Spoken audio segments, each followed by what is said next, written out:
Fala galera, Pedro Sacardo na área, tá começando mais um podcast do Laranja Pulsante. Assim como nós fizemos nas oitavas de final do NBB, agora a gente volta para relembrar tudo o que aconteceu nas oitavas e já projetar também os confrontos de quartas de final que tem início nessa sexta-feira. E para isso a gente traz um convidado diferente. Diferente em termos, né? Ele também é da Locomotiva Esportiva, divide espaço nos eventos, nas partidas com a gente. Fábio Toledo. Fala, Fábio. Pô, Pedro, muito obrigado pelo convite, né, cara? Já virou um crossover, né? Famoso do basquete nacional, essa parceria aí de Locomotiva Esportiva com Laranja Pulsante, né? Mais que os crossovers de Hércules e Xena, Princesa Guerreira, Tartaruga Ninja Power Rangers, ou Neto, Mauro César Pereira e Luiz Chulapa, acho que é um crossover muito importante, né, pro basquete brasileiro, né? Laranja Pulsante, Locomotiva Esportiva, dividindo aí os podcasts. Mais uma vez, é um prazer. Muito obrigado pelo convite. Nós que agradecemos. É isso que você falou. A gente se encontra aí em vários podcasts. A gente tem uma sintonia aí que vem de cobrir alguns jogos, principalmente no interior paulista, outros em São Paulo, semifinais do NBB, finais, Viagens, né? viagens também juntos. Então isso é muito importante porque a gente tem aquela familiaridade para gravar podcast juntos e tal. Isso impacta bastante na produção de conteúdo, né? Uhum. Bom, Fábio, antes da gente começar a falar das quartas de final, queria dar uma relembrada aqui na como que ficou as oitavas de final, né? Como que as equipes chegam para essas quartas de final. Bom, vamos lá. Nas oitavas de final, nós tivemos quatro séries, obviamente. Os quatro primeiros classificados já entraram diretamente nas quartas de final. E aí, do quinto ao 12º, rolou aquela disputa de melhor de três partidas para conhecer os outros quatro classificados. Os confrontos foram, até certo ponto, bem equilibrados, né? Dois jogos foram para a terceira partida, que foi o caso de Bauru e Minas, vencido pelo Bauru Basquete. O caso também de Brasília e Corinthians, vencido pelo Corinthians. Agora os outros dois jogos não. Foram duas varridas, digamos assim. O confronto entre São José e Botafogo, o Botafogo levou a melhor, mas teve um certo equilíbrio. Agora, entre basquete cearense e paulistano, uma grande surpresa, né? O paulistano varreu o paulistano, que tinha o mando de quadra, a melhor campanha, mas na pós-temporada o que a gente viu foi um domínio nos dois jogos do Carcará. Pois é, o basquete cearense ele entrou como o underdog, né? Nessas oitavas de final. O time menos cotado para passar de fase. Até mesmo no podcast da Locomotiva, eu, tava eu e o Lipe Souza, né? Junto com o Guanais. E a gente até tava, né, bancando uma vitória do Paulistano, possivelmente por 2-0, mas no final das contas quem tomou 2-0 foi o Paulistano. É até difícil a gente falar em varrida, né, em confronto melhor de três, porque duas vitórias ali já acaba, né? Então é até estranho a gente falar em varrida. Mas de fato, né, aconteceu essa varrida do Carcará sobre o Paulistano, né, o Tigre. E do outro lado, né, o Botafogo com o São José, dois bons jogos. Bons jogos em termos de emoção, né, não em qualidade, mas no final das contas algumas qualidades individuais do Botafogo prevaleceram, né, para garantir essas duas vitórias aí sem precisar de um terceiro jogo. Exatamente. Foi dois confrontos aí, a gente esperava um nível técnico maior, mas o que a gente viu principalmente na série do São José e do Botafogo foi exatamente o que você falou. Muito mais no briga individual de alguns nomes, como Jamal, Cauê, na reta final da partida, do que propriamente um repertório mais extenso das equipes, né? Foi uma série aí nivelada um pouco mais para baixo. Mas ainda assim as equipes chegam com uma boa condição nessas quartas de final, né? A gente já vê uma preocupação maior por parte dos clubes da Liga Nacional de ter encurtado essa série de oitavas de final justamente para diminuir o impacto do tempo que as equipes previamente classificadas às quartas de final teriam, porque elas vão ter tempo para recuperar alguns jogadores, tiveram esse tempo, né, para recuperar alguns jogadores, também para aperfeiçoar as questões táticas, mas elas não têm o ritmo de jogo que essas equipes chegam agora para as quartas de final, né? Pois é, e teve praticamente o quê? Uns 12 dias, né? Essas equipes aí que ficaram de fora. Um pouco mais de 12, uns 15 dias sem ter um jogo, né? Isso, Mas se você for ver aí das oitavas, né? Eu até pensava que os confrontos das oitavas iam ser bem interessantes, bem disputados. Os das quartas nem tanto por conta da diferença que teve na fase classificatória. Aí a partir da semifinal ia voltar a ser bastante equilibrado. Mas com a melhora de algumas equipes das oitavas, talvez possa acontecer, né? Alguma surpresa também nas quartas. exato. Geralmente acontece isso, né? Com exceção da temporada do NBB 9, que o Bauru foi campeão, e todos os quatro primeiros acabaram caindo nas quartas de final, justamente por esse tempo um pouco maior, que até então eram 5 jogos em todas as etapas da pós-temporada. E isso vem. O nivelamento vem se tornando um pouco mais próximo, né? E aí já acaba deixando de lado o desempenho que Franca, Flamengo, Pinheiros e até mesmo o Bogi tiveram na temporada regular, né? Destoando dessas equipes aí do segundo escalão. Pois é, e ainda né, nas oitavas, né, pra comentar também sobre os dois outros jogos, né, que a gente não falou ainda, do Bauru e Minas, teve. É muito possivelmente após o primeiro jogo, né? O Bauru não terminou tão bem, né? Não fez uma. Passou por problemas que passou durante a fase de classificação, então muito se duvidou sobre essa retomada do Bauru na série mesmo contra o Minas, mas jogando em casa o time conseguiu se recuperar e terminou muito bem, né? Principalmente no terceiro jogo, quando venceu aí por mais de 20 pontos. Eu acho que isso também fortalece a equipe para as quartas de final, uma equipe que chega bem por causa desse resultado nas oitavas. Com o Corinthians também dá para dizer a mesma coisa, né? Porque foram 3 jogos muito complicados contra o Brasília, apesar de serem duas equipes que, comparado com as equipes do G4, talvez não esteja no mesmo nível, mas pela disputa que teve, né, dá para se falar, né, um bom basquete que o Corinthians mostrou, assim como o Brasília, o Corinthians, né, que passou de fase, chega bem também para as quartas de final, embora como tanto para Bauru como para Cearense, como para Botafogo ou para o Corinthians, encarar essas 4 equipes do G4 vai ser complicado. Sim, exatamente, né? A gente tinha mencionado com mais ênfase aí as classificações do basquete cearense e também do Botafogo, mas tanto o Bauru quanto o Corinthians tiveram uma série dura, né? A gente, conversando com o Guanais, um podcast que nós gravamos nas oitavas de final, a gente esperava que talvez fossem as séries mais equilibradas mesmo, né? E isso se confirmou, chegando até o terceiro e decisivo confronto.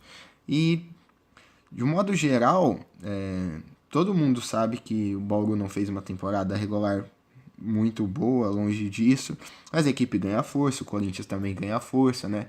Ficou pressionado por sair atrás contra o Brasília e também nos jogos ter desvantagem em boa parte do período. Mas teve força para buscar a recuperação, virar a partida e confirmar a classificação. Eu acho que esse elemento aí, tanto na classificação bauruense quanto na alvinegra, dão uma ponta de esperança para o seu torcedor. Porque se somar esse crescimento de produção na pós-temporada, e a gente sabia que isso ia acontecer, porque o Bauru habitualmente tem uma pós-temporada mais satisfatória do que a temporada regular, e o Corinthians teria o apoio da torcida, tem jogadores experientes no elenco, isso somado com ritmo de jogo, pode dar um caldo interessante para as quartas de final. Sim, principalmente porque se a gente levar em consideração essas equipes do G4, eu pelo menos né, na minha visão, Franca e Flamengo são as equipes mais complicadas de se enfrentar. E para as equipes que vieram das oitavas de final, pela diferença que tiveram na fase de classificação, é complicado, né? Elas encararem né, essas duas equipes de frente. Mas justamente o Bauru e o Corinthians que tiveram essas tensões, essas exigências maiores nas oitavas, né, para ganharam, inclusive por conta disso, uma, uma sequência de jogo, né, para as quartas de final. Então, isso garante, né, que as equipes cheguem, né, contra Franca e Flamengo bastante, pelo menos acreditando, né, numa possível classificação. Exato. Bom, a gente já deu um panorama aqui geral. Vamos então falar propriamente das quartas de final, né? Acho que a gente já tinha debatido isso anteriormente, das oitavas de final, também através da cobertura que a gente fez no Laranja, você também fez na Locomotiva Esportiva. Acho que já deu pra galera ter uma ideia geral de o que aconteceu nas oitavas de final. Agora, eu vou pegar aqui a tabela do NBB das quartas de final. O primeiro jogo está marcado para essa sexta-feira, entre Botafogo e Pinheiros, no Rio de Janeiro, né? O Pinheiros tem mando de quadra, então tem o direito de fazer, se preciso, 3 jogos ao lado do seu torcedor. Aqui a gente tem a tabela apenas dos 3 primeiros jogos, né? A tabela não foi ainda destrinchada completamente. Bom, vamos lá. Então, essa primeira rodada, antes da gente entrar nos confrontos, vamos repassar. Começa, como eu já disse, Botafogo e Pinheiros, sexta-feira, às 9h10, com transmissão da Fox Sports no Rio de Janeiro, na casa do Botafogo. Depois, no sábado, 2 jogos. O clássico aí nacional, né? Importado do futebol, porque é a primeira temporada do Corinthians no NBB. Corinthians e Flamengo no ginásio Vladimir Marques, na tradicional transmissão da Band, às 2 horas. Depois, no final da tarde, Basquete Cearense e Mogi, às 6 horas. Esse confronto em Fortaleza ainda não tem uma definição em relação à transmissão. Isso é um ponto que foi bem criticado pelos torcedores do Carcará, porque foi prometido, como já vinha sendo uma tônica aí nas últimas temporadas, que todos os jogos da pós-temporada fossem transmitidos.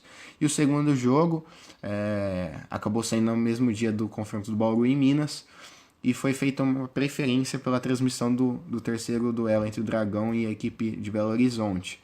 E aí, né, não acabou rolando o terceiro jogo entre Basquete Cearense, porque a equipe, e Paulistano, porque a equipe do Carcará varreu, e não rolou a transmissão. Então a gente ainda não sabe como que vai ser feita essa transmissão entre Basquete Cearense e Mogi. Talvez a Liga faça a transmissão aí através do Twitter, do Facebook, tá a definir por enquanto, vamos passar adiante. E fechando essa primeira rodada na terça-feira, Bauru Basquete e Franca no interior paulista, na Casa do Dragão, às 9 horas com transmissão da Fox Sports. São 4 confrontos extremamente equilibrados. Vamos começar então, como a gente sempre faz aqui no nosso podcast, com a equipe melhor classificada, entre todas as envolvidas, né? Que seria a Franca. Então, confronto entre Bauru e Franca. Tem aqui alguns números, Fábio, antes de eu te passar a bola, pra gente ter uma ideia, né? São 2 rivais históricos aí, né? Já fizeram mais de 25 jogos ao longo do NBB, com algumas partidas bem emblemáticas. E nessa temporada, a vantagem é francana, né? Foram 2 partidas na primeira fase, com 2 triunfos. No primeiro turno, Franca veio até Bauru, ganhou por 70-69. Bauru ditou o ritmo da partida, mas no final não conseguiu fechar. Já no segundo turno, um domínio total de Franca, venceu por 88-71. Um confronto que o placar em alguns momentos foi até mais elástico, mas no final rolou aquele espaço para atletas da segunda unidade, enfim, né? Acabou diminuindo um pouco a diferença no marcador. Fábio, o que você espera desse confronto, cara? Bom, o Franca tem, né, essa melhor campanha, tem, penso eu, um elenco mais redondo, né, mais preparado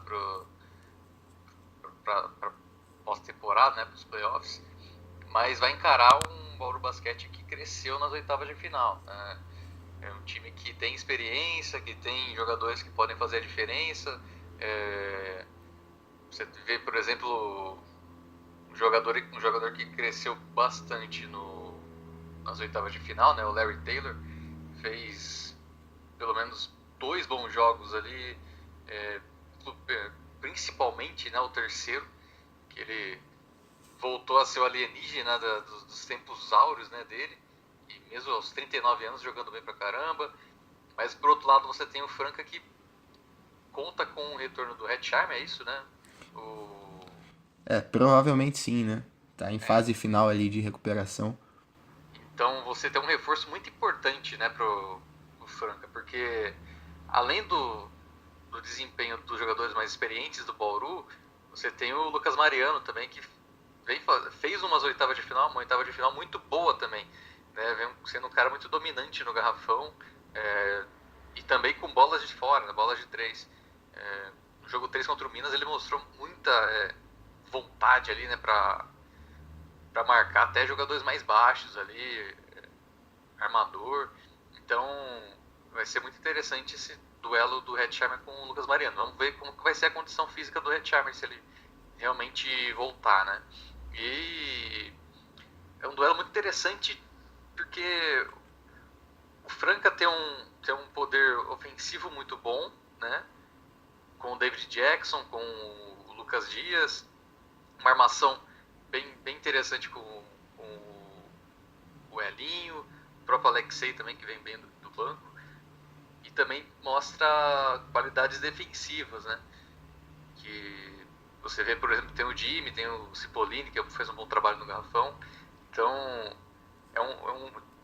em teoria, tende a ser um confronto equilibrado. Mas aí vai depender de como o Bauru entra no jogo também, né? Da mesma forma que eu falei da melhora da equipe nas oitavas de final, o Bauru foi conhecido na temporada pela irregularidade, né? Então, de fazer 1 ou 2 jogos bons e um possível terceiro já ir mal, e ter uma queda de rendimento em sequência. Então, vai depender de como o Bauru vai entrar no jogo e como o Franca vai entrar no jogo também, né? Porque é uma equipe que na fase regular até foi bem, né? Mas você vê, por exemplo, na Liga das Américas já não teve um desempenho tão bom, né? Que acabou ficando de fora até mesmo do Final Four. Mesmo jogando na casa do Franca, né? Na semifinal da Liga das Américas. Então é um confronto que você está vendo que eu falei tanto, mas eu não falei favoritos, nada, né? Porque tem essa indefinição aí, né? Por conta de como vai ser a postura das equipes, né? Para esse confronto. 2 termos que você usou chamou bastante atenção, né? Questão de favoritos e também de momentos, né? Eu acho que clássico geralmente se resume a esses dois fundamentos, né? Clássico a gente sabe que é difícil apontar um favorito, né? Embora o Franca tenha feito uma temporada de uma forma geral mais sólida, teve a melhor campanha da primeira fase, com 23 vitórias e apenas 3 derrotas, né? Um aproveitamento espetacular, o Bauru tenha ficado a maior parte do tempo lá na parte de baixo, terminou na 8ª posição ali numa arrancada final. Mas a gente vê exatamente o que você falou, as equipes tiveram algumas oscilações na temporada, né? E isso deixa o confronto, que já, por ser um clássico, já seria imprevisível, um pouquinho ainda mais imprevisível, né? Logo começou a temporada melhor, quando eu digo a temporada, não apenas o NBB, mas a temporada de uma maneira geral, né? No estadual, dominou ali a primeiro e segundo turno da fase de classificação e caiu justamente para o Franca nas semifinais, né? Até aquela altura, o trabalho do Elinho era bastante contestado, estava pressionado, né? Já não vinha de um ano muito positivo na temporada passada, estava extremamente contestado. E a vitória de Franca sobre Bauru ali nas semifinais do Campeonato Paulista mudou o panorama das equipes, né? Dali para frente, Bauru conviveu com uma série de problemas, tanto de ordem médica, problemas táticos também, técnicos, alguns jogadores acabaram perdendo ali tudo que vinham fazendo de positivo e o time acabou entrando ali numa bola de neve. Por outro lado, Franca deslanchou, né? Foi campeão paulista, campeão da Liga Sul-Americana, dominou o NBB, mas como você disse, acabou decepcionando na Liga das Américas. É uma oportunidade da gente ver duas equipes com estilos de jogo completamente diferentes. Porque, como você já disse, o Franca tem o melhor ataque da competição, com média de 86 pontos e meio por partida, e Bauru já não. Bauru, ele, principalmente nesse momento de reconstrução na reta final, tem escorado sua crescente no sistema defensivo. Isso é uma marca do Demetrios, algumas temporadas, desde que chegou no Dragão, mas desde quando ele era ainda lá do Limeira e tal, que ele privilegiava o sistema defensivo, um jogo mais assim, pegado, para poder sair na transição, enfim. Isso a gente já vê um Bauru defendendo melhor. E até depois da vitória do Bauru sobre o Minas, eu conversei um pouquinho com o Lucas Mariano, justamente disso. E ele falou, olha, a gente sabe que o Franca vive um momento melhor, tem certo favoritismo pela campanha que fez, pela temporada que fez, excepcional, mas é clássico, a gente está se preparando para isso, a gente vem num momento positivo, E a gente sabe que a gente vai ter que fazer uma partida muito boa do ponto de vista defensivo, mas também, sobretudo, do aspecto emocional. Várias vezes a gente vê Bauru fazendo bons jogos, mas se perdendo em alguns momentos e ali toma uma sequência que compromete o desempenho. Você acha que para a série ter uma durabilidade, um equilíbrio maior, passa justamente por por esse crescimento de produção do Bauru, por esse nível de concentração para enfrentar um adversário tão poderoso que você já dimensionou aí alguns pontos positivos do Franca? Com certeza, né? O Bauru pecou muito, né, pela falta de concentração em muitas partidas, né, na fase classificatória. Erros de deixando vazios ali na marcação, para cedendo rebotes ofensivos, né? Então isso aconteceu durante a temporada, né? Muito dessa irregularidade da equipe foi por conta disso também. E contra a Franca, né? Você tem que estar totalmente concentrado. É uma fase quarta de final onde você tem que estar prestando atenção no jogo, né? O bom momento do Bauru, ele passa muito por essa qualidade defensiva que é voltada ali, né, para atenção total, né, para concentração total diante do ataque do adversário. Contra Minas, por exemplo, né, na interceptação de passes ali, na pressão, figuras mais individuais ali do time mineiro. É uma coisa que talvez não aconteça tanto contra a Franca, que é um time que coube mais, equipe, né? São e o Lucas Dias, que são bons pontuadores, né? Mas você vê que o Cipollini também pode aparecer. André Góes vindo do banco, que pode muito bem usar o próprio Didi. Tem que ter essa concentração total, né, da equipe bauruense, não apenas também no seu quinteto inicial, mas também, né, nos jogadores que vêm do banco. O Gustavo Basílio, que fez um bom jogo 2 contra Minas, por exemplo, precisa estar atento. O Cauê Verzola também, que é um cara bastante importante nessa rotação da equipe, Enzo. Então, é claro, ataque muito forte, né, para qualquer dificuldade, mas a defesa bauruense também tem qualidade suficiente, né, se atuar no seu melhor momento, né, tem condições de bater de frente com o Franca. E é interessante a gente ver que em meio a toda essa rivalidade, né, principalmente pro lado do Franca, né, Bauru nos últimos anos acabou se tornando um algoz aí da equipe francana, com destaque para a temporada passada, que Franca chegou na mesma condição, talvez um favoritismo um pouco menor, porque classificou em quarto, Bauru em quinto, mas tinha o mando de quadra, né, teve esse período de descanso para recuperar alguns jogadores, e tinha o mando de quadra, e acabou tomando um 3-0 do Bauru ali, que custou uma reformulação geral no elenco, né? Em meio a toda essa rivalidade, essa perspectiva de uma revanche por parte do elenco francano, teve ali, pelo que a gente ficou sabendo, uma boa relação entre as diretorias para que o primeiro jogo da série fosse disputado na terça-feira. Por quê? Porque a equipe francana não está contando ainda com o Didi. Ele está nos Estados Unidos participando de um camp e ele não retornaria a tempo se o confronto fosse no sábado ou até mesmo na sexta-feira, né? Abrindo ali as oitavas de final. E aí rolou um bate-papo saudável entre as duas diretorias, pelo que a gente ficou sabendo, e ficou definido que o primeiro jogo seria na terça-feira, né? É difícil a gente ver isso. Dois rivais que estão disputando uma vaga direta aí para semifinais, um momento importantíssimo. Haver esse diálogo, né? Que é muito bom para quem vai acompanhar o espetáculo, né? Afinal de contas, são duas equipes, como você disse, qualificadas, e você não ter o Didi, que é um dos atletas que mais evoluíram nessa temporada, que tá com expectativa de ingressar na NBA, seria ruim pro espetáculo, né? Sim, e até é muito bom, né, você ver que por mais que tenha rivalidade entre a torcida, né, entre os torcedores, as diretorias são próximas, né, não é a primeira vez que isso acontece também, né? Tem muitas, inclusive tem muitas ações conjuntas, né? De redes sociais das duas equipes, de, de um mascote com o outro. Então é muito legal ver isso também.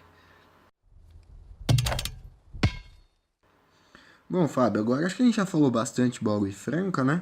É, Vamos passar então para Flamengo e Corinthians, né? Outro clássico, digamos assim, né? Algumas pessoas não consideram, e até com sobre um bom argumento, já que é a primeira temporada do Corinthians no NBB, mas é um clássico que vem do futebol por basquete. O Flamengo já está estabelecido há algumas temporadas, é o maior campeão do NBB com 5 conquistas. Contra o Corinthians, que chegou para essa temporada, já conseguiu o passaporte para os playoffs, avançou de fase ao eliminar o Brasília, mas nos primeiros embates entre eles, né, 2 vitórias do Flamengo, né, fazendo valer a superioridade técnica. No primeiro turno, o Flamengo venceu por 72-64 no Rio de Janeiro. No segundo turno, mesmo em São Paulo, um placar bem elástico. Corinthians 68, Flamengo 91. O que você imagina que seja essa série aí? é, bom, esse último jogo aí foi bem complicado, né, pro Corinthians. E, inclusive tinha um ginásio lotado ainda, né, no Vladimir Marques. Mas é até interessante ver que talvez eu não considere também um clássico do basquete, né? Mas eles já se enfrentaram anteriormente, né? Eu vi aqui que a última partida entre eles foi em 1997, né? Antes do NBB desse ano, né? Foi em 1997, quando o Corinthians ainda tinha o Oscar. Então, tem um histórico, né? Que vem do basquete, mas principalmente essa rivalidade é futebolística, né? As duas maiores torcidas do Brasil. É, em termos deste NBB, né? O Flamengo teve um início complicado, né? A primeira fase do Flamengo teve mais altos do que baixos de fato, mas alguns momentos em termos em confrontos diretos, né, de equipes do G4 atrapalharam, né, um pouco a classificação do Flamengo, que ainda assim terminou na segunda posição. Eu vejo que talvez ao contrário do confronto de Franca e Bauru, a gente vê um favoritismo maior ali por parte do Flamengo. Tem um elenco mais interessante em termos de rotação, né? Corinthians você tem até um quinteto legal, com Parodi, Fuller, Humberto, Giovannone e Teichmann, que são caras que, principalmente, você tem o Fuller e o Parodi, eles são caras que desde a fase classificatória estão muito bem, né? Mas você vê nessa última série contra a Brasília, você vê a importância de um Teichmann, de um Giovannone, né? Dois caras experientes, até o próprio jogo 3 contra o Brasília. Então, o quinteto do Corinthians é muito interessante de se ver. O problema é que o Flamengo ele tem uma base um pouco maior, né? Não é só o quinteto, né? Não é só se você tem o Balbi, Derek, Marquinhos, Olivinha e Varejão, vamos dizer assim, que é o quinteto talvez ideal, né, principal do Flamengo, mas você tem muitas opções de fora, né? Você tem o Davi que pode aparecer, o Crescenzi, Jonathan, Nesbitt, são caras que podem aparecer. Caras que têm alguma experiência já, né, no NBB, na disputa até o final, né? O próprio Nesbitt, Jonathan, Derek já são os atuais campeões, né? Vieram do Paulistano, Gustavinho também, 2 finais seguidas aí do NBB. Então, talvez a experiência do Flamengo conte mais do que a experiência do Corinthians por ter Giovannone, Teichmann, que são, e o Chilton, né? Que são os caras com mais rodagem de playoffs, né? Do NBB. Eu acho que essa profundidade aí reflete bem os objetivos que os clubes têm para a temporada, né? O Flamengo foi montado para disputar o título, né? Depois de algumas 2, se não me engano, temporadas de fora da decisão, foi feita uma reformulação, praticamente trouxe toda a base campeã com o Paulistano para o Rio de Janeiro, né? Encabeçada ali pelo Gustavinho e por todos os jogadores que ele tinha confiança. foi montado para chegar à final, depois de 2 temporadas aí de um hiato. Já o Corinthians não, foi montado, subiu da Liga Ouro, ele, a princípio ali um início de projeto no NBB, era para consolidar a imagem do clube na Liga Nacional, angariar novos adeptos, porque a gente sabe que muitos torcedores que acompanham o time nos estádios de futebol, principalmente nos jogos da Arena Corinthians, ainda não incorporaram a ideia do basquete, né? Embora tenha, assim como o Flamengo, os ingressos não são cobrados, a entrada é gratuita, isso seja uma forma de incentivar, o Flamengo já está estabelecido e o Corinthians não, né? A gente vê que o público tem crescido nos jogos do Vladimir Marques, eu acho que isso vai ser importante se o Corinthians quiser surpreender o Flamengo, equilibrar um pouco as ações, mas do ponto de vista técnico é uma diferença bem grande, né? Você comentou do crescimento aí do Humberto, do Giovannone, do Teichmann, que conseguiram resolver a parada ali contra o Brasília, principalmente por conta do desempenho do Ronald e do Graterol na área pintada, né?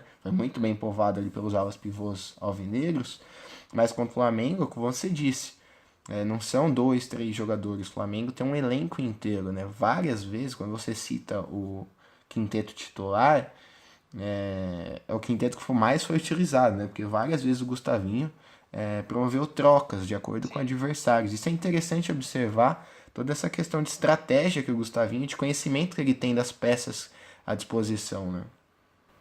sim, é um cara que é, ele montou, né, o elenco do Flamengo praticamente, né? Porque houve essa reformulação, né, da equipe, então ele foi responsável por trazer os jogadores, né? Muitos deles ele já conhecia no Paulistano e isso também favoreceu, né, essa adaptação do Flamengo ao jogo dele, né?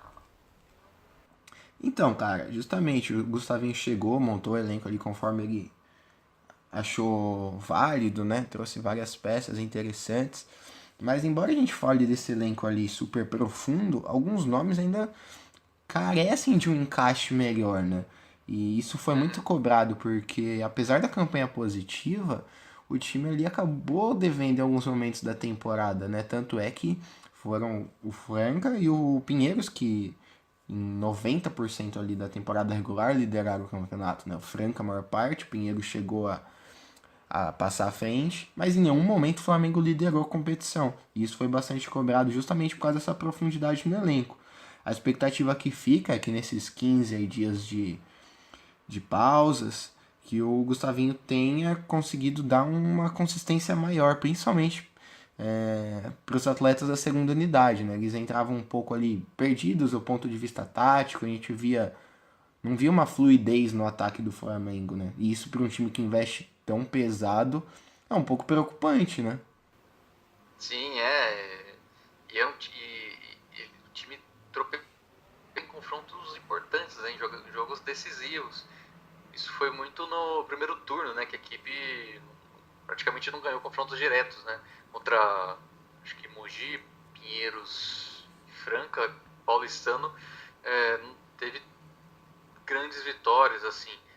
No retorno ainda conseguiu algumas coisas que levaram o Flamengo a alcançar a vice-liderança, né, mas de fato, né, momentos decisivos ainda o Flamengo custa ainda a ter bons resultados. Mas se você vê no elenco do Flamengo, você vê caras que, por ser playoffs, né, eles vão aparecer muito bem.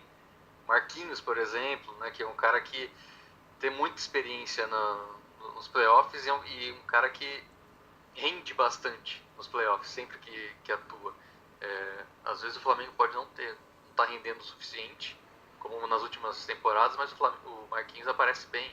Então vai ser interessante ver, né, o desempenho do Marquinhos nessa série e principalmente dos caras que eu vejo que são talvez um diferencial, não sei se dá pra dizer assim, que é o Bob e Varejão, né?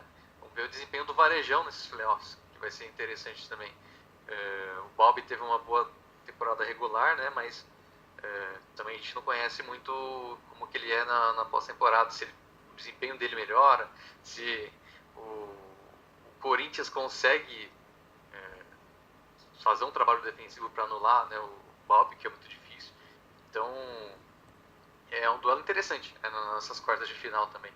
É até interessante ver também que parou de contra Balbi, né, que são os dois armadores estrangeiros aí que mais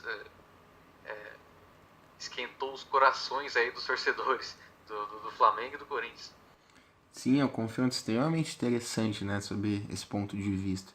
A gente, vocês gravaram um podcast, você e o Lucas, já dando os palpites para as premiações individuais, e muito se falou da trinca de armadores estrangeiros que vieram para o Brasil e mudaram as equipes, né? Nessa série a gente tem dois deles, né? O Parodi e o Balbi. Mas a gente não pode também esquecer o Sadi, que fez uma excelente temporada com o São José. Sim. Então vai ser um confronto interessante. Mas antes de a gente passar para o próximo embate, eu queria só saber a opinião de você a respeito de dois pontos importantes. Um positivo e um negativo. Vou começar com o negativo primeiro, depois a gente termina em alta sobre um cara espetacular. Mas vamos lá. Esse confronto entre Corinthians e Flamengo, a gente falou do peso que as equipes têm, são as duas principais torcidas do país. E cara, me entristece muito saber que a série será disputada com torcida única. Eu acho isso uma.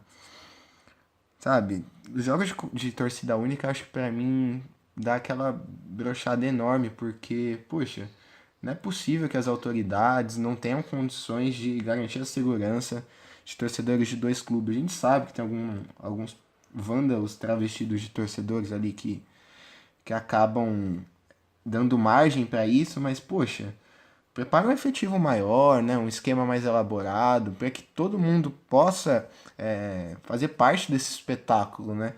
Agora, bom, queria ouvir a opinião de você sobre isso e já emendando também sobre o Fuller. Na última semana saiu uma reportagem do UOL contando a história de vida dele, uma história linda de superação, né? Passou por diversas adversidades e no final do terceiro jogo contra o Brasília, ele não fez uma série de destaque, né? Foi muito bem marcado.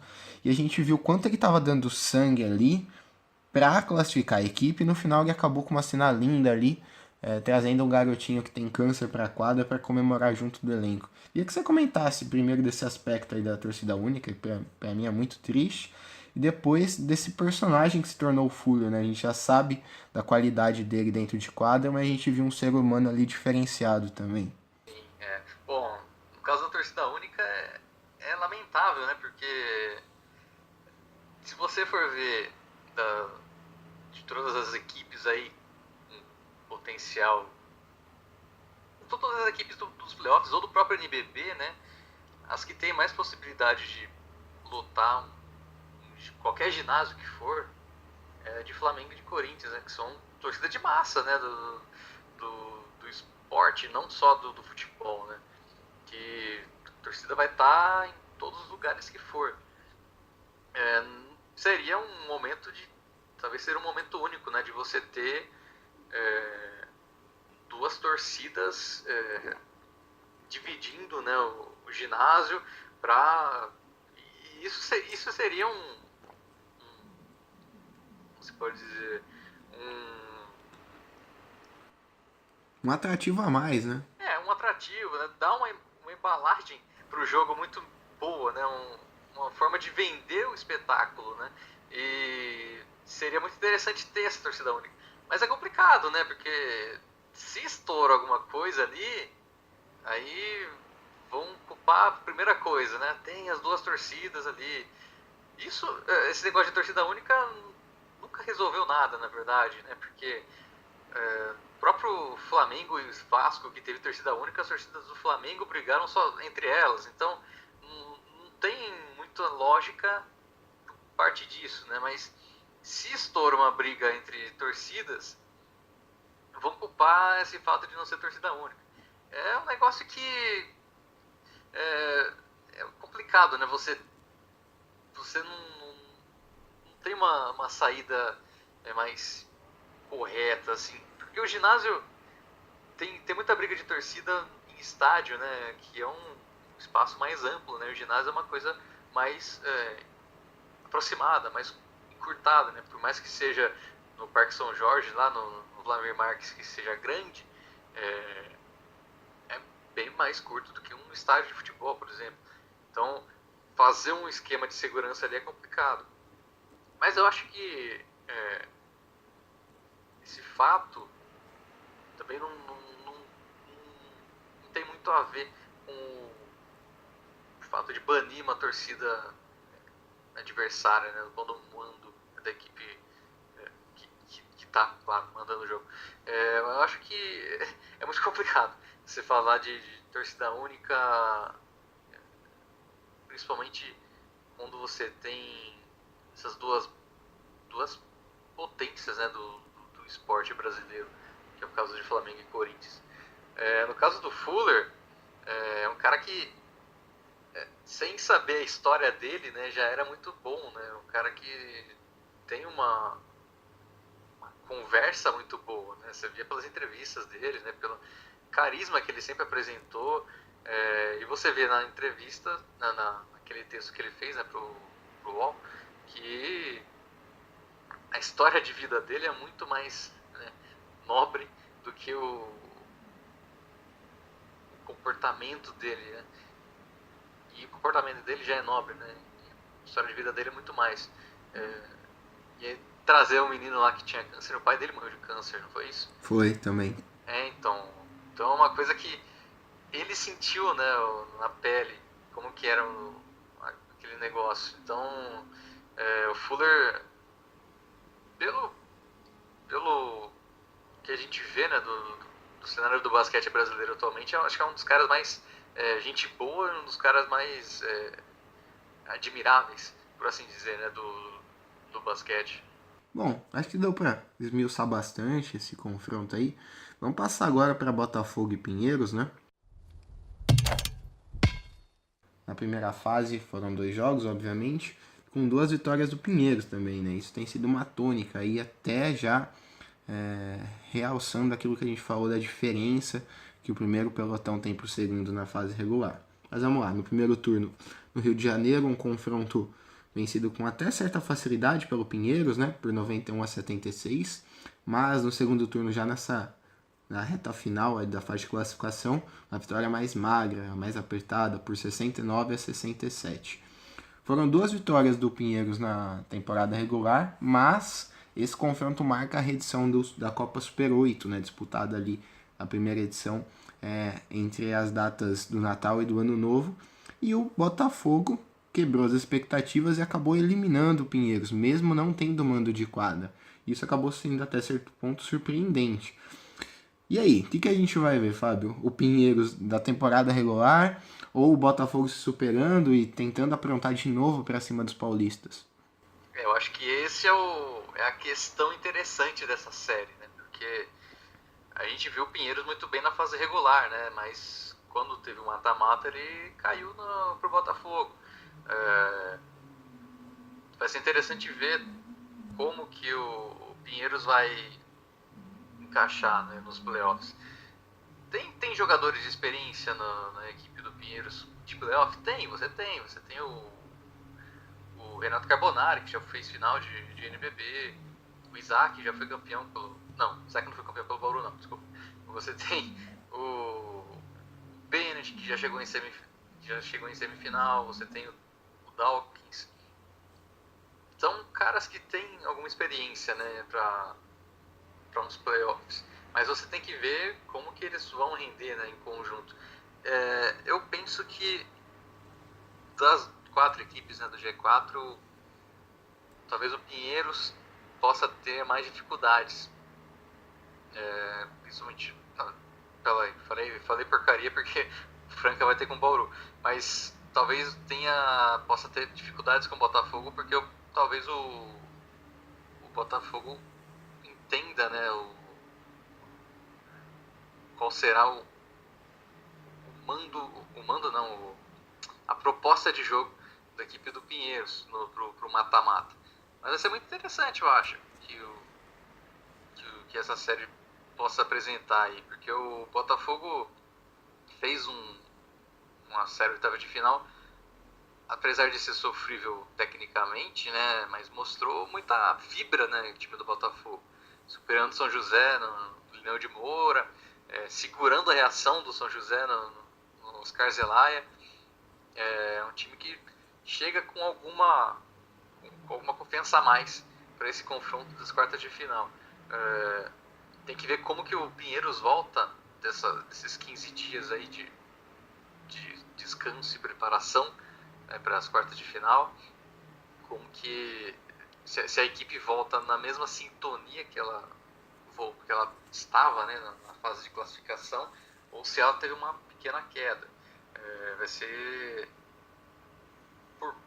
por aí, né, essa possibilidade do Botafogo passar de fase aí, dependendo de como volta, né, o Pinheiros desse tempo de preparação. A minha expectativa, sinceramente, para essa série é de muito equilíbrio. Não só por isso tudo que a gente já falou, do Botafogo ter se superado, vindo numa crescente ali com 2-0 para cima do São José, mas principalmente porque eles têm propostas de jogo muito parecidas, né? São dois treinadores jovens que prezam pelo aspecto coletivo, nem Botafogo nem o Pinheiros tem uma grande estrela, tem grandes jogadores, mas que tem uma distribuição de jogo muito bem controlada, né? A gente vê o Pinheiros ali, assim como o Flamengo modificando também seu quinteto titular de acordo com o adversário, mas é um quinteto que, diferentemente do Flamengo, tem uma coesão maior. Então, em determinado momento o Betinho se destaca, em determinado o Bennett se destaca, em outros o Dawkins aparece, o Renato, o Toledo principalmente também, do ponto de vista defensivo. Então, quando a gente para traçar pontos positivos do Pinheiros, é até difícil. Tanto é que em boa parte dos especialistas que têm feito ali premiações individuais, principalmente em relação ao MVP, dificilmente você vê o nome do Pinheiros. Porque é uma equipe muito coletiva, muito consciente. Eu acho que essa pausa pode ser um pouco perigosa, porque é aquela velha máxima, né? Em time que tá ganhando não se mexe. E quando o time vem de uma sequência boa, extremamente redondinho, quando você pega um período ali sem jogos, é um pouco difícil você manter isso apenas nos treinamentos, né? É um time que precisa muito dessa sequência para dar continuidade no ritmo. Isso eu acho que pode prejudicar bastante o Pinheiros. Mas eu acho que o Botafogo tem muitas qualidades, sim. Tem um jogo muito parecido também ali, principalmente na trinca de armação, né? Com o retorno do Coelho e a temporada sólida do Cauê e do Jamal, né? Que tem desequilibrado. E eu acho que o Pinheiros ainda tem um certo favoritismo por ter o mando de quadra. Embora não seja, assim, um clube que tem uma presença maciça de torcedores, e isso tem mudado um pouquinho nos últimos jogos, né? Já tem uma proximidade maior com o torcedor, eu ainda acho que pode fazer a diferença, porque o Pinheiros está muito ambientado de jogar em casa. E nessa temporada ele tem um desempenho muito bom dentro de casa, perdeu apenas um jogo. E na reta final, essa sintonia dentro de casa com seu torcedor foi fundamental para que a equipe se mantivesse viva na briga pela liderança. A derrota lá em Franca no confronto direto pesou bastante, mas as vitórias dentro de casa mantiveram a equipe no pelotão da frente durante todo o campeonato. Sim, é muito interessante ver isso, né? Historicamente, né, o Pinheiros costuma não ter tanta torcida assim, até porque o ginásio não é tão grande, né? Mas não era de atrair tanta gente. Só que é playoffs, né? Playoffs atrai ainda mais, né? O time segue um pouco, né, esse crescimento de torcida também do paulistano, por exemplo, depois do título do NBB. Então, são duas equipes da capital paulista que cresceram com relação a isso. Sobre essa série, né, você falou do Cauê, né, dá pra gente ver, né, que pode se passar aí, né, essa série por alguns jogadores importantes de cada equipe, né, apesar das atuações coletivas. Né. O Jamal e o Cauê foram muito bem nas oitavas de final contra o São José, né, e o Cauê cresce nos playoffs. Isso já foi mostrado na temporada passada quando ele estava no Caxias. Além dele, você tem o Jamal, que é o principal jogador aí ofensivamente, né, falando do Botafogo, e o trabalho do Ansalone ali no garrafão. Vai ser interessante, né, nesse embate com o Toledo, principalmente, né, e o Renato Carbonari. Já é esse um pouco mais afastado ali, que seria talvez um trabalho, uma disputa maior ali com o Arthur. Do lado do Pinheiros você tem jogadores que podem ser, né, de grande importância aí, que seriam o Bennett, o Dawkins e o Betinho. Muitas vezes esses três não começam, né, não são titulares juntos, né, às vezes vale muito do que o César Guidetti planeja, né, pro jogo. Às vezes o Bennett vindo do banco ou o Betinho vindo do banco. No segundo turno costumou ser o Bennett vindo do banco. E é um trio que divide muito, né, as ações ali ofensivas e de defesa, né, para parar esses jogadores da armação ali, né, do perímetro. Então você vai ter, por exemplo, um duelo aí entre Dawkins e Coelho, né, no caso. Aí um duelo entre o Bennett e o Jamal, pode ser um negócio interessante, sim, porque o Jamal é um cara que, né, tem um caráter ofensivo muito bom, né, e o Bennett é um cara que defende muito bem, né, dentro do esquema do Pinheiros. Então, esses três nomes da time, né, do Botafogo, o Jamal e Borg, e do lado do Pinheiros o Bennett, Betinho e Dawkins. Em meio a todo esse equilíbrio que a gente apresentou até aqui, de sistema de jogo, de resultados, de peças individuais, você acha que o ponto de desequilíbrio pode ser a participação do banco de reservas? Porque a gente vê ali muitos jogadores com características parecidas, né? E a gente sabe que pode ser que um acabe anulando o outro, enfim. Você acha que quem vem do banco pode modificar o panorama de determinado confronto, ou até mesmo da série, já que se desenha um equilíbrio muito claro? Sim, vale da equipe que conseguir manter sua proposta de jogo, né, da melhor maneira, né? Isso costuma ser, né, pelos jogadores que vêm do banco, né, pela rotação. E se você for ver, né, a partir dessa ideia, né, de rotação, você vê que o Pinheiro ser uma rotação, penso eu, muito mais distribuída, muito com uma presença no jogo, né, maior do que a do Botafogo.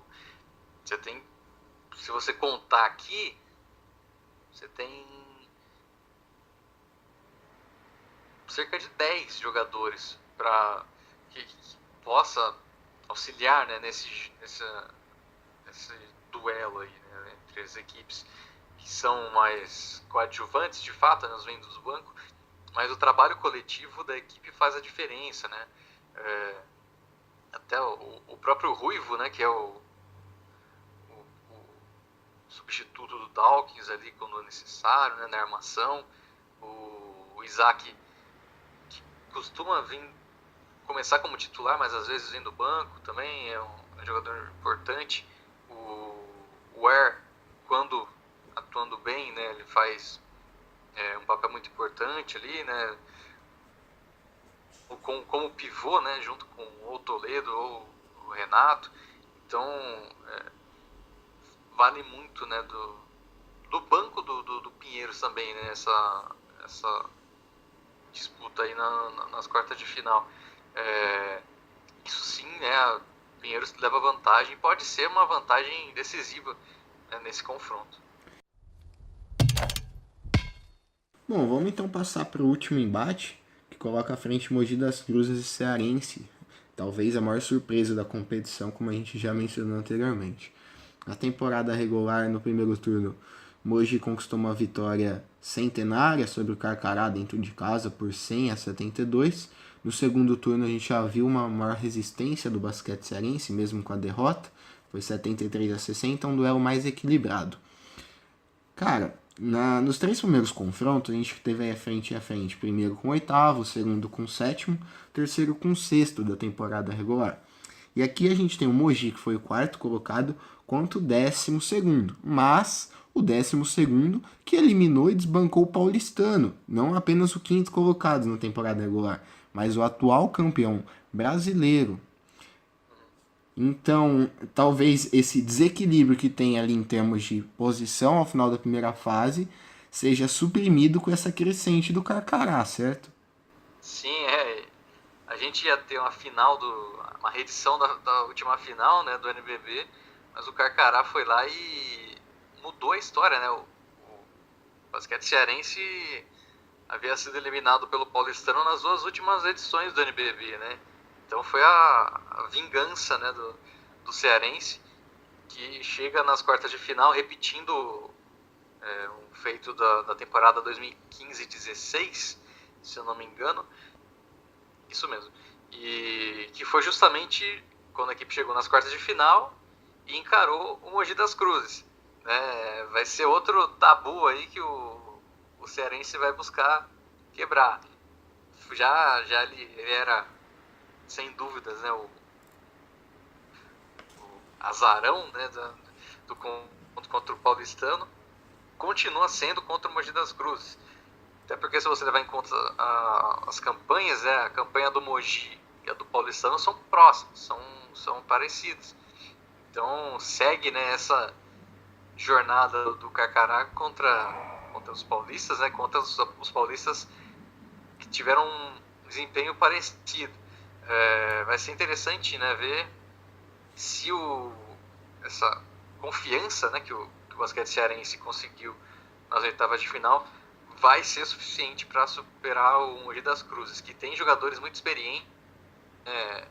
Eu acho que, em comparação com o paulistano, a equipe do Mogi das Cruzes tem jogadores mais experientes do que tinham, né, o time do CAP. E eu acho também que, no caso das oitavas de final, o CAP teve algum problema de, vamos dizer assim, salto alto, né?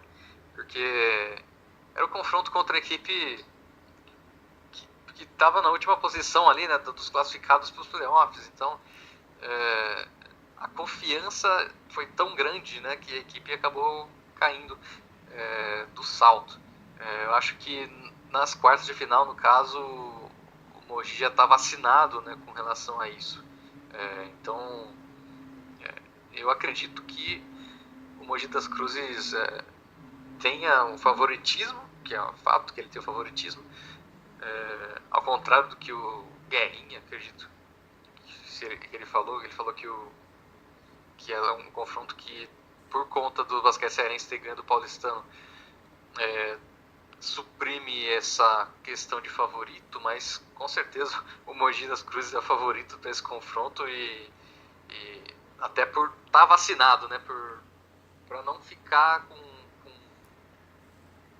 por assim dizer, né, nesse confronto, que eu acredito que vai ser ainda desigual. Não vai ser desigual, eu acho que o cearense vai conseguir pelo menos ganhar um jogo ali para dar um pouco mais de emoção, mas eu acho que ainda assim o Mogi das Cruzes leva. A declaração do Guerrinha é mais aquilo para tirar um pouco da responsabilidade do Mogi das Cruzes, né? Porque, experiente, né, Guerrinha? Sim, tem que dar uma aliviada, né? O momento do basquete cearense é histórico, né? A equipe classificou em 12º ali na última posição, eliminou o atual campeão brasileiro, então obviamente que isso causa uma preocupação, né? Se o paulistano não tenha levado tão a sério, e ali também tem a questão da queda de rendimento do clube, que já tinha feito nos últimos jogos sofrido algumas derrotas nas últimas partidas da temporada regular, acabou caindo na Liga das Américas para o São Lourenço e culminou com esse final de temporada com a eliminação, uma sequência bem ruim ali, um mês e meio bem difícil para o CAP. Então, além dessa questão de uma certa soberba, um pouco de relaxamento, tem também aquele sentido cearense. E o Mogi das Cruzes, embora tenha classificado na quarta colocação, a gente viu ali nas últimas rodadas o Mogi das Cruzes e o Cearense o Mogi das Cruzes e o Paulistano tropeçando muito. E até depois do jogo contra o Bauru, que a equipe consumou ali a vaga antecipada das quartas de final, o JP falou que esse período poderia ser muito importante para a equipe, porque vinha com alguns desfalques, né? Do Guideodato, do Filipinho, o Fabrício também tem toda a questão ali da punição do STJD. Então a equipe fisicamente estava com alguns desfalques. E a gente sabe que o Mogi, o banco do Mogi, não é dos mais recheados, digamos assim. Muito pelo contrário. O quinteto titular é muito forte, principalmente ali no garrafão, com Gruber e JP. JP ali, acho que não diria que um consenso, mas é o principal favorito ao título de MVP. E o Cearense também sofre um pouco com essa questão do banco, né? A gente viu no confronto contra o Paulistano muito mais uma exibição de entrega, de dedicação, de um bom sistema defensivo, mas com a pontuação ali concentrada no quinteto titular, né? Muitas vezes esses jogadores não puderam deixar a quadra porque a segunda unidade não respondia da mesma maneira. Então é um confronto que eu imagino que seja predominantemente decidido pelos jogadores que saem jogando. Então a gente pode observar que muitos deles ficaram em quadra por mais de 30 minutos e eu acho que a questão física pode ser fundamental aí. Sim, é justamente isso, né? Se você for ver, acho que o quinteto do Mogi é um dos que teve o melhor aproveitamento, né, no campeonato até aqui, né? Formado por Arthur Pecos, Gui, Chamel, Gruber e JP Batista, né? E tem um grande abismo, né, entre esses 5 jogadores e os reservas. Não tão esse abismo é maior do que o do quinteto do basquete cearense para os reservas, né? Você tem, por exemplo, o Paulo Lourenço, que entra e faz bons jogos, fez um bom jogo, inclusive,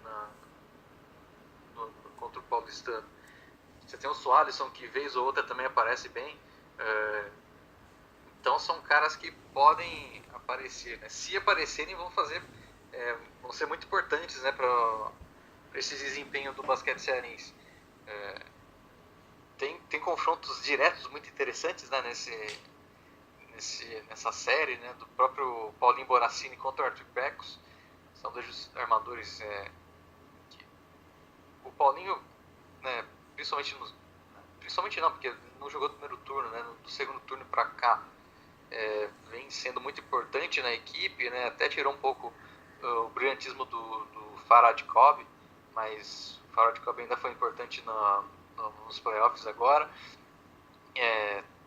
O duelo entre o Douglas Kurtz e o JP Batista, né, o Kurtz fez um primeiro turno bom do NBB, né, primeiro turno, vamos falar assim, a primeira metade do primeiro turno do Douglas Kurtz foi muito boa, acima da média dele, né, inclusive. E também pode ser muito importante, né, para parar, né, o JP Batista, que é o principal jogador do Mogi, ainda que tenha Gui Deodato, Chamel, Arthur Pecos e Gruber, né, em boa fase.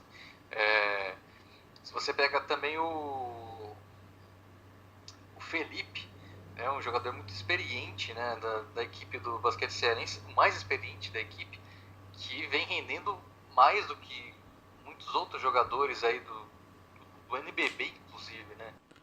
Em suma, seria, se a gente pudesse resumir o que esperar desse confronto, o Mogi um time mais assim qualificado, que vive um melhor momento, né? Os jogadores estão, se não no auge, que nem no caso no Chamel, mas tem mais repertório para oferecer, contra uma equipe que, dentro das suas limitações, tem se superado e, com muita disciplina tática, tem conseguir uma classificação heróica e tenta dar mais um passo, né?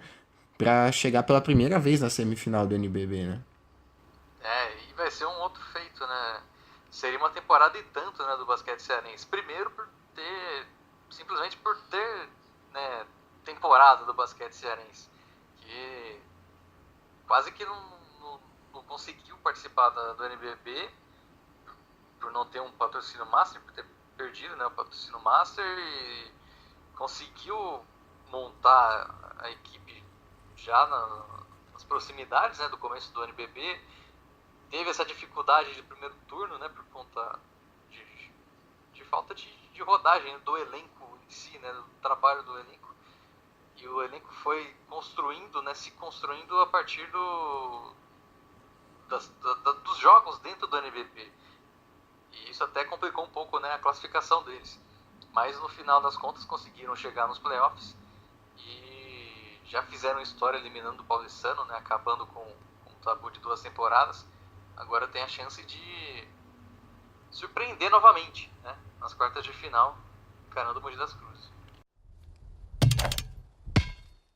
Bom, Fábio, pra fechar, vou te colocar numa roubada aqui, eu acho que você já imagina o que seja. A gente Pô, passa. achei que eu não ia ter. Ah, não tem como, né? Bom, a gente passou por todos os confrontos aí de quartas de final e agora chega a hora da gente dar nosso palpite, né? Várias vezes a gente cai do cavalo, mas é bacana a gente se arriscar e ver se o que as pessoas acham desses palpites, se elas nos acompanham, se isso de fato, se esses favoritismos, digamos assim, vão se confirmar. Vamos lá, Bauru e Franca, pra você, quem passa e quanto? Já começa bem, né? Bauru e Franca, olha. Não, é só por uma questão de ordem mesmo, primeiro colocado. Claro, e esse também é o momento do podcast que fica mais parado, né? A pessoa fica parada pensando o que eu vou falar. Olha, começando bem já com Bauru e Franca, na verdade Franca e Bauru, né? Me perdoem os francanos. Eu acho que essa temporada, eu acho que o Franca consegue passar. Eu acho que o Franca vai passar do Bauru pela qualidade do seu elenco e vai ter uma força ali na torcida, embora quando esteja em um momento ruim do jogo, né, a torcida do Franca não costuma devolver, né, em altura com positividade, né, uma equipe que é uma torcida que se tá mal eles vão vaiar, eles vão pressionar ainda mais, né, a equipe. E aconteceu isso na varrida, né, da temporada passada. Mas eu acho que o Franca consegue vencer, consegue fazer aí 3-1 na equipe do Bauru.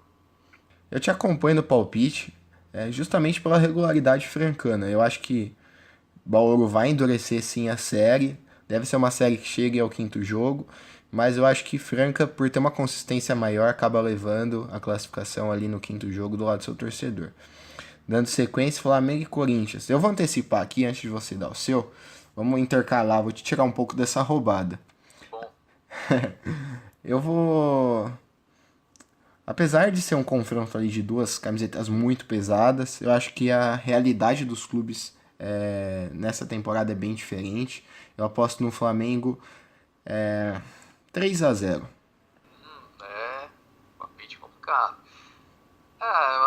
Eu vou por 3-1, né, pro Flamengo. Talvez o Corinthians ganhando uma partida no Vladimir Marques, talvez seja uma coisa...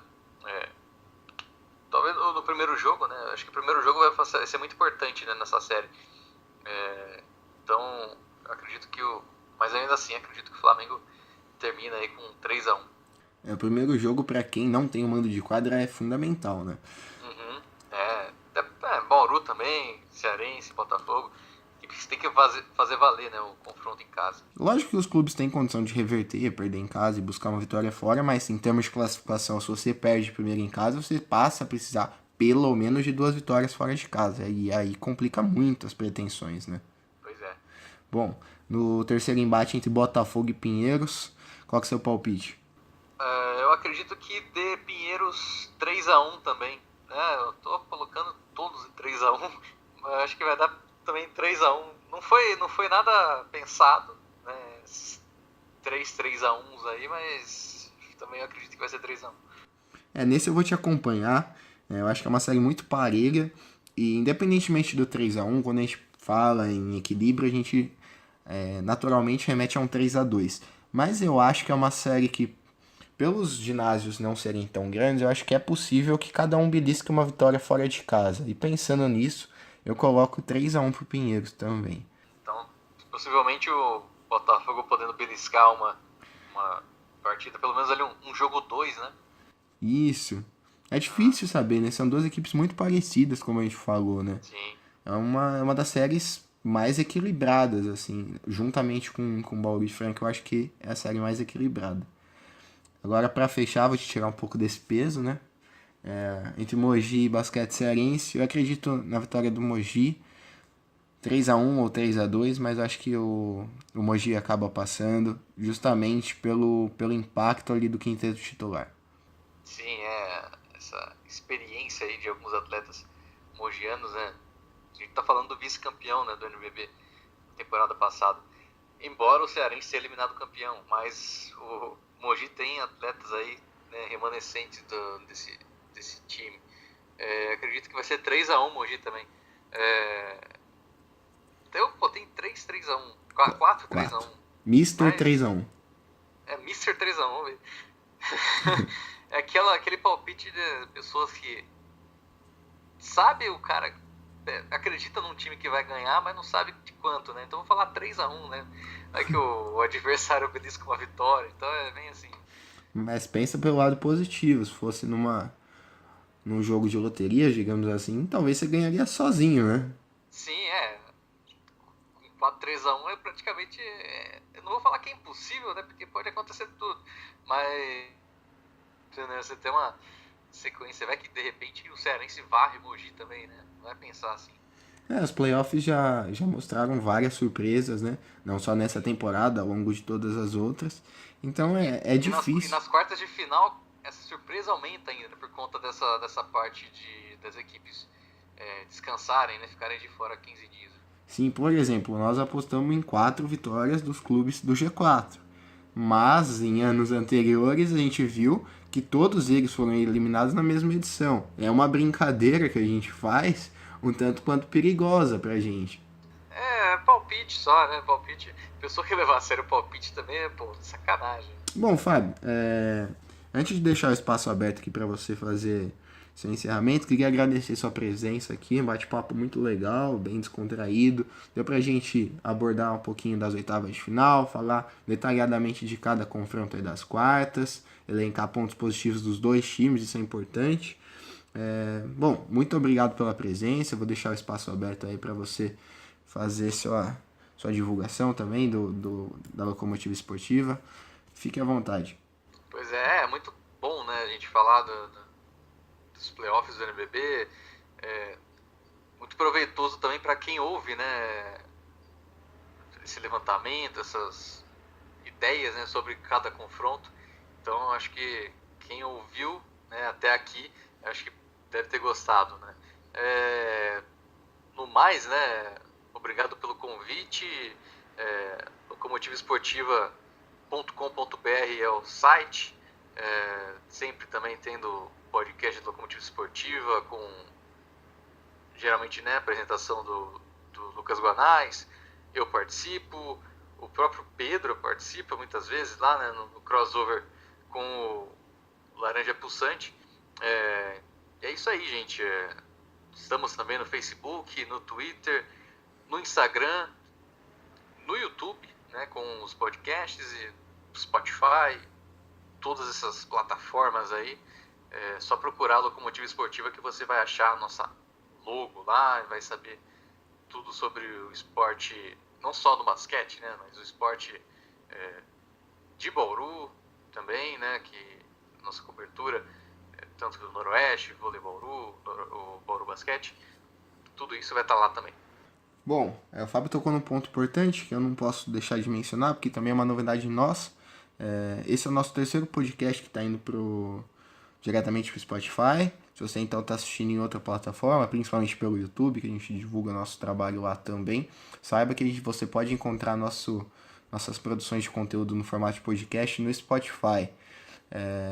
No mais, nós também temos nossas redes sociais, como o Fábio disse, assim como a Locomotiva Esportiva, também estamos no Twitter, no Facebook, no Instagram, no YouTube e no Spotify, como eu disse anteriormente.